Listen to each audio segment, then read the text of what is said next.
So,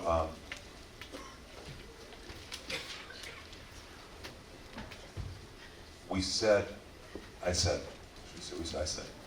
on Rosh Hashanah that this is a three-part Devar Torah. This is a three-part Devar Torah. The first one being on Rosh Hashanah. This is about the three loves every Jew should have, that we are commanded to have. The first one on Rosh Hashanah was about Ahavat Hashem, love of God, and we learned not only about loving God, the value of loving God, but we also, whoa, that got bright. That's what happens when you love God. Can we turn that down a little bit? And we learned that, you got to turn that down a lot, actually, I can't see anything. It's like, a lot, please. I feel like Hannah the circle drawer. Less, please, a lot less. Otherwise I can't see anything. Thank you. So, the idea of loving God, we learned and reminded ourselves that love in Judaism is not a belief, it is an action.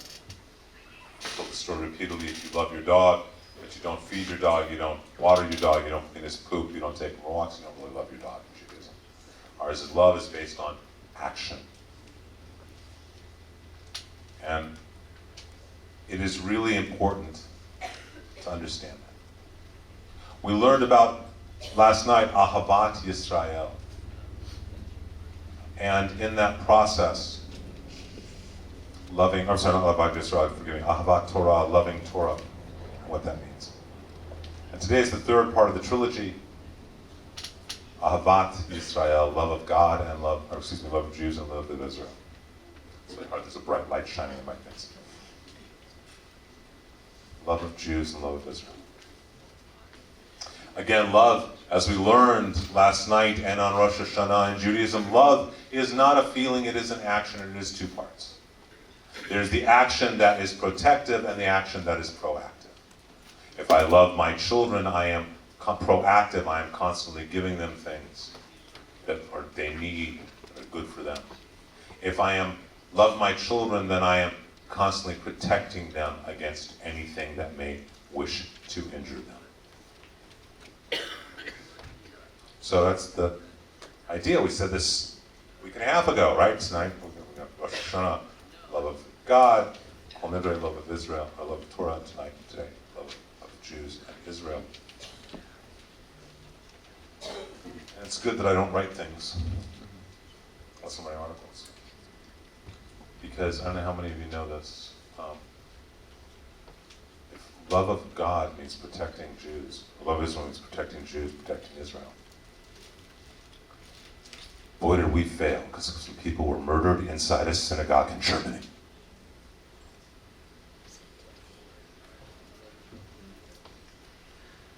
People who came to daven, people who came to pray, were shot and killed.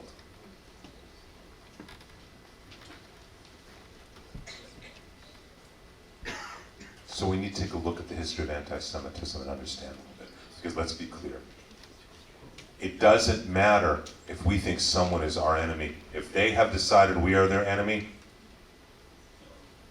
we must be prepared and we must stop that. And anti-Semitism is deeply ingrained in Western culture. So I want to take a couple of minutes to try and explain it. Because for most of you, for most of us, we have not lived in real anti-Semitism, and there's a reason. So let's back up a little bit. Anti-Semitism really kicks in when you have the Gospels. In the Gospels, which are written as a polemic against the Jews of the time did persecute the early Christians, because they said, Jesus Shmizish. Mashiach, he's barely anything. And so, they did persecute the early Christians. It's reality. They did not have anything to do with the crucifixion. Let's just get that off the table. Pilate was a sadist. Moreover, this idea of the Jews are guilty for Jesus' death, let me tell you how obscene that is and how wrong that is. On Passover, can you go to court on the first day of Passover? No, you're not allowed, are you? So if I came to you and I said, that there was a court date on Passover, then it's not possible. They could not have had the court that they're accused of in the gospel. It is a physical impossibility. Court could not have been held. It's like me coming to you and saying, hey, Steve, you're not going to believe this. I beat a ticket on Christmas Sunday last week. You'd all say, liar, right? So the Gospels are not accurate. They're written as a polemic against the Jews of the time, number one. Number two, in the 4th century, there is a saint, he becomes a saint, who translates the Torah into what is called the Vulgate. How many of you have heard of the Vulgate? This is not Spock, it's called the Vulgate. And the Vulgate becomes the official translation of the Bible for the Catholic Church. I believe his name is Saint somebody of Christendom. Anyhow, so he does this translation. He knows his Hebrew. It's not a question. But he consciously mistranslates something. There's a part in the Torah where Moses comes down, and it says the light shone from his head. The word Karan means that it shone, rays of light shone from his head. The word Karen, as we heard, means horn. Very similar word. So this guy translates and becomes the Vulgate, and it says that Moses comes down with horns. So now, in the first 4 centuries of the Common Era, Jews are accused of killing God and having horns. It becomes accepted truth. In 1144 in Norwich, England, sorry to give a professorial lecture, but I think it's important because we need to know what's going on. So, in 1144 in Norwich, England, a young boy disappears. It's right around Passover and Easter time. The local priest says, oh, he was kidnapped by the Jews because they need, in order to counteract all the good of Jesus, they need to have their own evil. And so what they need to do is they need every year for Pesach, for their Passover, they need to kidnap a Christian child, hang him upside down, drain him of his blood, and it's used for matzah. This becomes known as the blood libel and is perpetuated throughout Europe, including today. There are people in this room, because I know some of you, who have been asked when you were in the service or other times by non-Jewish friends, can I see your horns? True? A number of you it's happened, because I know we've heard the stories, right? Now, this goes on when Michelangelo does a sculpture of Moses. He does a sculpture, and he's got little horns. It becomes common knowledge. Jews killed Jesus, have horns, and drink blood. So this becomes the understanding of what a Jew is. And you know what? It's easy because we're outsiders wherever we go. We eat different, we dress different, we look different. It's payas, we have these little knots. And so it gets manifest. And it's manifest in all sorts of different ways. Despite our influence in the Constitution, when we take our break today, by the way, we're going to study about the influence of Judaism and Jews on American history, the formation of this nation. But despite that influence, Mark Twain writes at one point that Jews don't serve in the country, and a group called that is now known as the Jewish War Veterans contacts him and says, excuse me, look at all our Medal of Honor winners going all the way back, look at Jewish involvement. And to his credit, Twain stops being an anti-Semite. He's still an atheist, but he stops being an anti-Semite, and he publicly asks for forgiveness. This hatred of Jews is part of the consciousness. For 2,000 years. It's not going to get fixed in 5 years or 50 years, is it? It culminates in the Holocaust. 6 million of our brothers and sisters systematically killed and destroyed for no political gain. And then everything does change. Because after 1945, when it becomes clear what happened in the concentration camps, death camps, the anti-Semites become a little bit more hesitant. It's hard to say, look how horrible the Jews are, when you just have to deal with the world's consciousness of having killed 6 million of them and letting it happen. And if you talk to a lot of survivors, they will actually tell you their hatred is at the Allies more than the Germans, because every day the Allied planes would fly over Auschwitz on their way to bomb the railroad lines, yet they never once attacked the crematoriums. They let it happen. But after World War II, there's a guilt. And we get Israel. And immediately what happens? We get this little tiny sliver of land, and we're attacked from all sides. I forget who it was who said, if you live in Israel, you must believe in miracles. Ben-Gurion, thank you. And so, Moshe Dayan had this great line. He could light a cigarette on one side of the country at one border and get to the other border, and the cigarette would still be lit. That's how tiny.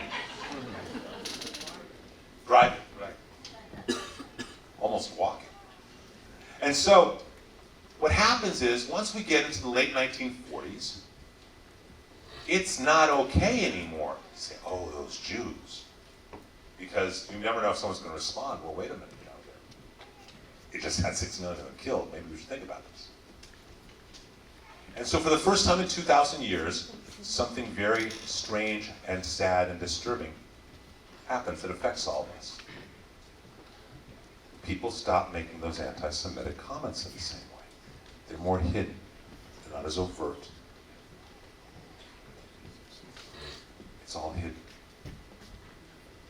And because they can't, how do they talk about it? But then, anti-Semitism still has to be released. So it starts being released by the time we get into the late 70s and 1980s as anti-Israel. Zionism is racism. Israel is the bully. You know what? Israel's never started one conflict. That's the historical reality. Google it. No, don't Google it. I want you to get real information. So,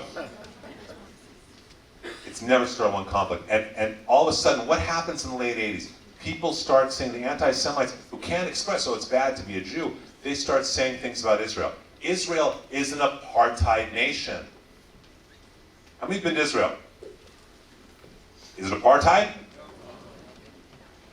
Not even close. But that becomes said so many times that it becomes an accepted truth. So the anti-Semitism starts becoming voiced as anti-Israel.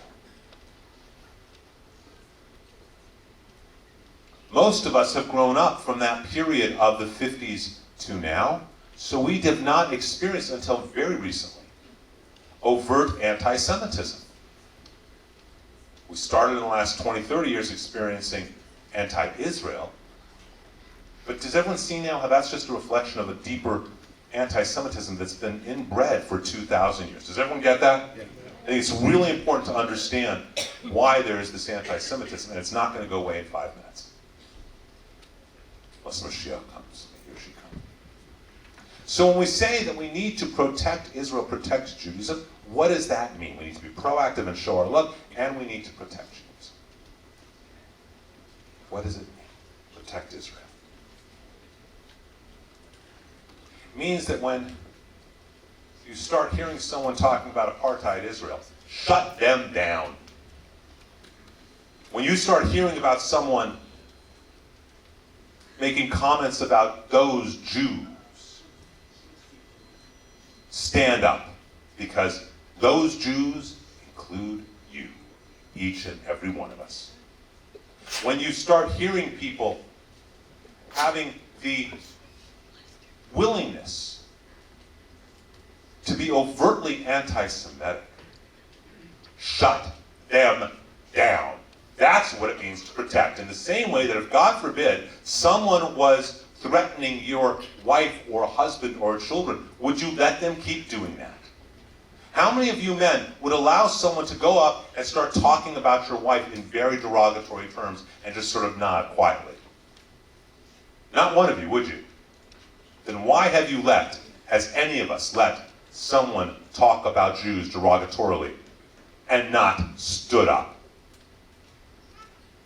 Because you know what? When we don't stand up, you know what the result is? What happened in Germany today? I'm sorry that I'm here on Yom Kippur, that things have to be called out, but when else can they be called out? When we hear someone putting down Israel, stop them. When people are promoting the boycott, divest, sanction movement, and let's be clear, BDS is an attempt to kill every Jew. It is an attempt to destroy Israel, and it is no different than saying, let's wear a yellow star, put a yellow star on the Jews during the Holocaust. Does everyone understand that? Yes? No? Talk to me. Yes? Yes. Yes. And so, we have an obligation to call out those people who are pro-BDS. Look, there has always been anti-Semitism in Congress on both sides of the aisle, let's be clear. But it is the first time in my lifetime that we have people like these anti-Semites, Laib and Omar, who are calling for the destruction of Israel. Now, I don't care which side of the aisle you're on. I do care that we make a commitment to change those kind of things and to stand up and say we will be counted. We are not just all about the Benjamins. Well, except when it comes to temple donations. Anyhow, so I get carried away sometimes. So. And so our obligation of protecting Israel and Jews is when we hear anyone trying to hurt Jews or Israel, to remember they are trying to hurt us. Some of you know how I've gotten called in multiple times to get involved in anti-Semitism in the last few years in different issues here in the Conejo Valley or elsewhere. It's because I won't let something happen and not make a comment. We are taught in the Talmud, if you see a crime being committed across the river, you do nothing to try and stop it, you're guilty of the crime. And so, if you see anti-Semitism, either directly as an anti-Jew or couched as anti-Israel, loving Ahavat Yisrael means to stand up and say that's not okay. It's not okay. That's the part that's protected. But what about the proactive part? The loving part that's gentle, to provide other Jews in Israel what they need. Well, that's all our responsibilities too. We all have a responsibility to give charity to Jewish causes. Torah tells us 10%, let's be clear. Off the gross, off the top. And Talmud promises that it will never affect our net income. It's interesting. Give more to Jewish causes. Of your time or your money or both. Send your kid, your child, be they young or older, to Israel. There's this program called Birthright. How many of you have been or know someone who has been on Birthright? We know the two best things to keep young Jews involved in Judaism are Birthright and the Jewish camping movement. How many of you went to camp? Where's Ron? Where's Ron? Camps and Birthright. Send your kids to them. Don't be scared, because when we're scared of something, oh, they might come attack the camp. Well, you know what? The moment that we're scared, the terrorists, those people who are anti-Semites, they've won, haven't they, when they've changed our behavior? Yeah, protect ourselves. We got a locked door. We got a big mountain of a man out there. It's like the size of 15 fullbacks. It is very rare I feel tiny. Go out, and how do we have this proactive love for God? Send children, send them to Israel. You know what great program? There's this amazing program for high school students called Alexander Moss High School. It is in Israel. It is the students, the young people can go. It counts for their high school term and they get college credit. It is, you go and you study history about Masada and then you go hike Masada. And you can do it for a couple of weeks, you can do it for a semester. Send your kids to Alexander Moss or your grandkids, the people you know. And if you can't afford it, come to me because I know the guy who's in charge of scholarships for it. Last year, he came to me. Where's Rick Horner? Where's Rick? Rick, are you around here? David Frank, who's in charge of it, came to me and he said, Rabbi, do you have any young people who want to go to high school for whether it's a few weeks or a semester and it counts as their credit and college credit? I have extra money lying around for full scholarships. How many guys do you think I was able to get? How many families? I reached out to a lot. How many do you think chose to go? It's dangerous.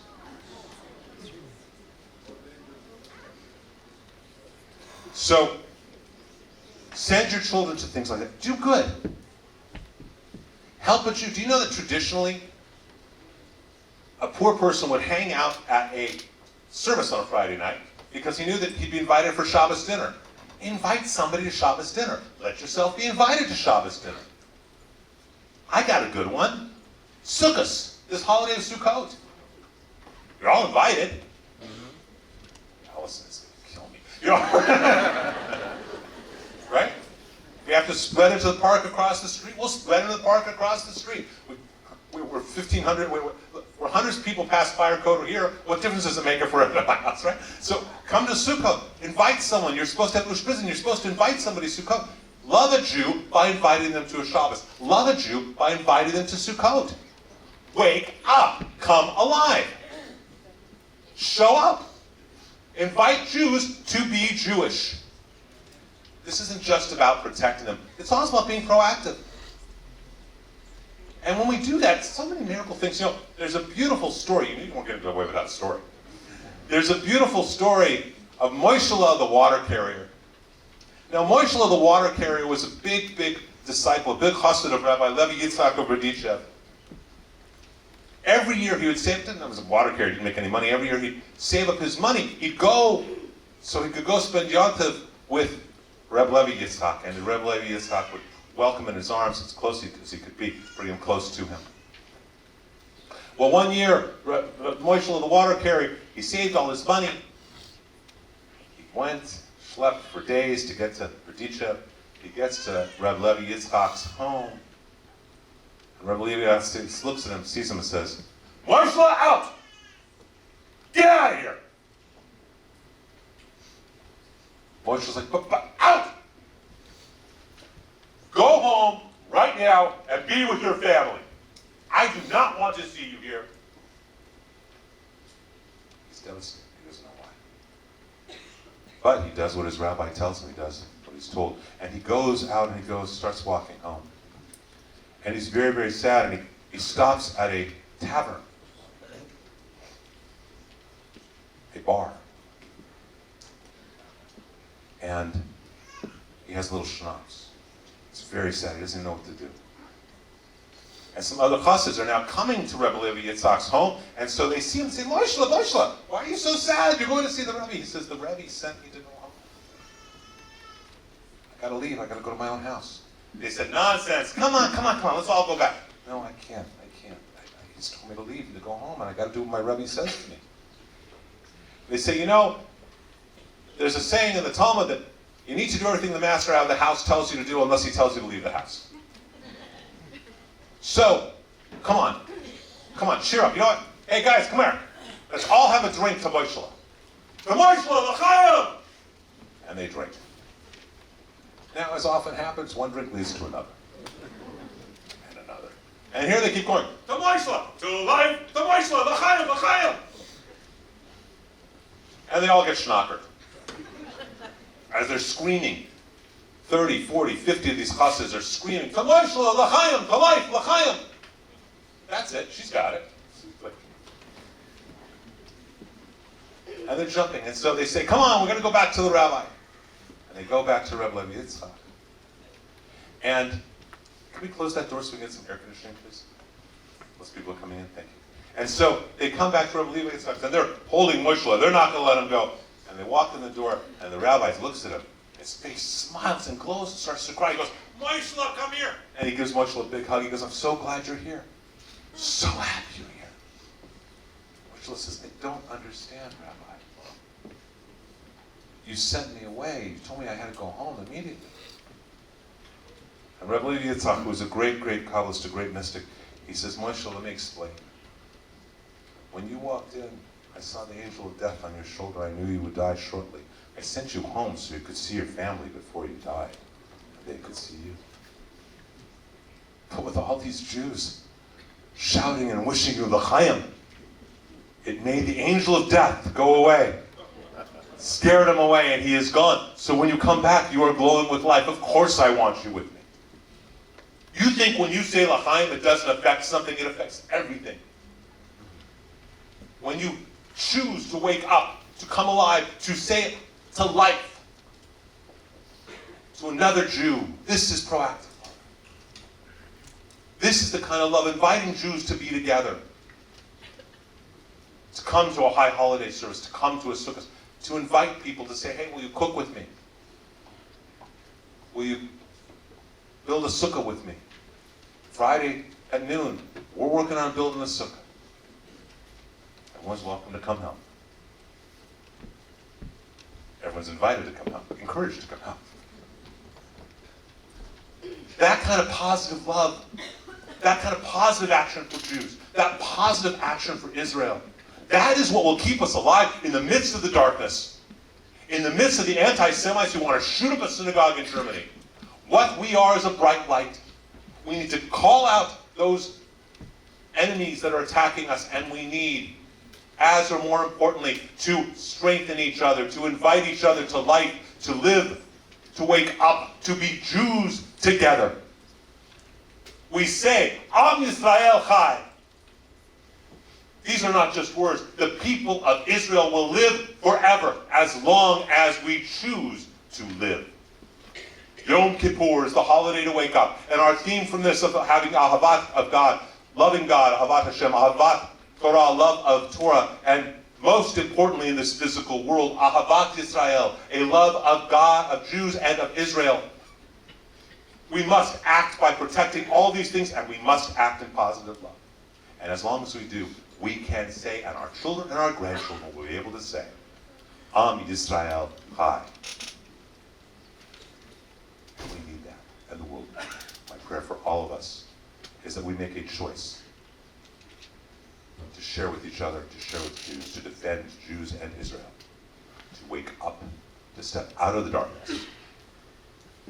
The saddest things I ever heard was from a woman who was scared, and she said, Rabbi, I love what you say, but can you pray softer? We pray fully and passionately. We should always love each other as Jews. So we should live with them, live as each other, live with Israel. So we can say truly, L'chaim, that we should all come to life in this new year. Amen.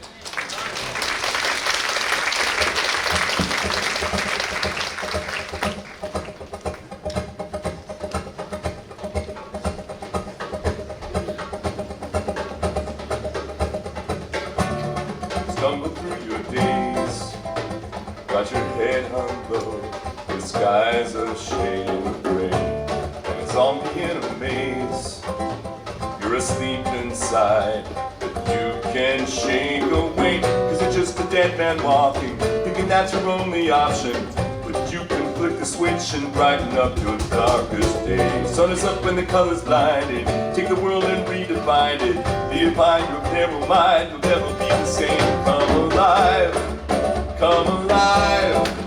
Go and light your light, let it burn so bright. Reaching up to the sky, and it's open wide. You're electrified, and the world becomes a fantasy, and you're more than you could ever be, cause you're dreaming with your eyes wide open.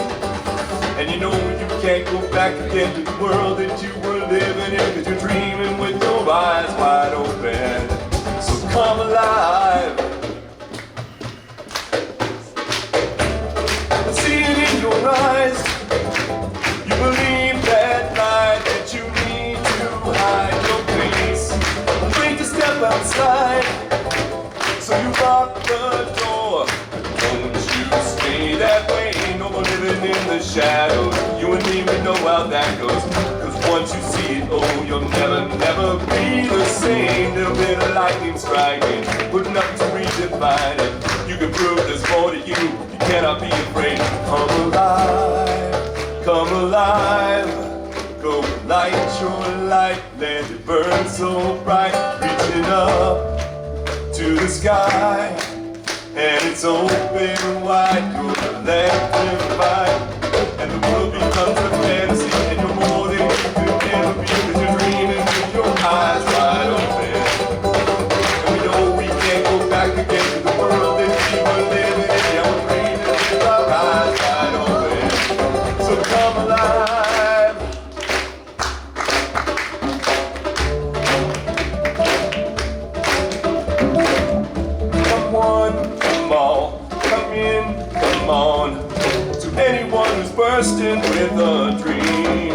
come one, come all, you hear the call to anyone who's searching for a way to break free. Break free. And the world becomes a fantasy, and you're more than you could ever be, because you're dreaming with your eyes wide